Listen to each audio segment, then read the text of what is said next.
Time for this thing to go. Deer season in Michigan ended 2 days ago. This is the 4th season that I've gone out deer hunting, and fortunately for me, all 4 seasons have been successful.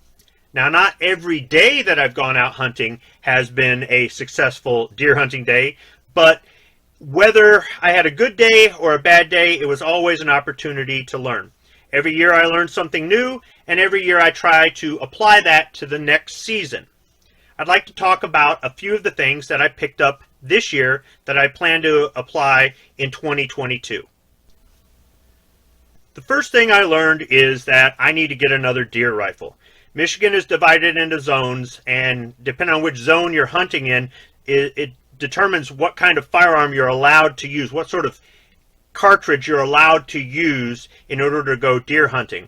And in one of the zones that I hunt, I've only got one rifle that I can legally use in that zone. That rifle broke down on me twice this season while deer hunting, and I had to borrow a friend's rifle in order to harvest the 2 deer that I got. Because of that, I've decided I can't necessarily count on somebody else to supply me with a rifle if I have a problem with mine, so I need to get a backup.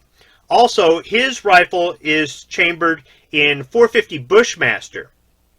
Normally, I would take a deer with a .44 Special or a .44 Magnum. I'm so impressed by this cartridge that I've decided that my backup rifle will be in .450 Bushmaster, which means that I'm going to have to source components for reloading dies, ammunition, and I'm going to need a new optic for the rifle as well. So I've got the off season to work that out, figure out what I'm going to get, and get it sighted in, work up my hand loads for hunting, find something that works out good, and hopefully I can make the best use of the time in order to have it all set and ready to go when deer season rolls around in 2022. Compared to having to come up with a backup deer rifle, everything else might seem a little bit minor. But for me, these are little things that may help out. This season, I was using a new battery pack to charge my cell phone while I was in the blind. I had one of these before, a different brand, and deer season was just too much for it. By the end of the season, it was just no good. It wasn't working. And something that happened to me while I was in the blind one time was I was charging the phone, had the phone sitting on my lap, and I turned to look out of a window, and when I did, I pulled the charger and the phone over, and the charger fell to the ground of the blind and made noise. Now, the problem was that the cord was too short. So I got a longer charging cord that I can stretch out, and so I can move around a blind more freely without dragging this around or anything else that might make some noise, because that can scare away a deer. This year was a little bit different for me, as my work schedule had me kind of all over the place and working a lot of extra hours. So every day I was out deer hunting, I was exhausted. Because of that, I decided that I'm going to incorporate energy drinks into the pack that I carry with me when I go to the deer blind.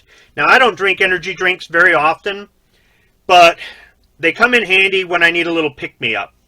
So I've decided that it isn't a good idea to be in the deer blind drowsy or to be in a situation where I'm not alert.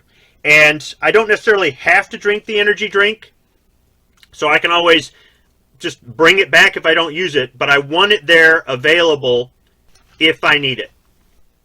In the pack that I take with me when I go hunting, I keep items such as this knife for gutting the deer. I also keep a small hatchet for splitting the pelvic bone. And I normally store them in a reclosable bag like this Ziploc bag. I've also got rubber gloves that I can wear when I gut the deer to keep the blood off my hands.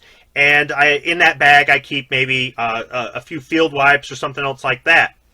Now, what I noticed this year was that when I was gutting the second deer that I harvested, the snow was coming down, and my hands were either slippery or sticky from the blood or slippery from all the snow. Everything was getting wet. And manipulating these Ziploc bags that you pinch to close wasn't working out, as well as these hefty bags with the slider on them that I had. I had a combination of both in my pack. I used some of these 2.5-gallon jumbo bags, and I used the 1-gallon Ziploc bags. I've decided that because I was able to manipulate these better under those conditions that I want all of them to have the slider. I also think this might work better if I was wearing gloves. So I'm getting rid of all the Ziploc bags, going with the slider bags, and I'm also going to keep extra 1 gallon slider bags in there.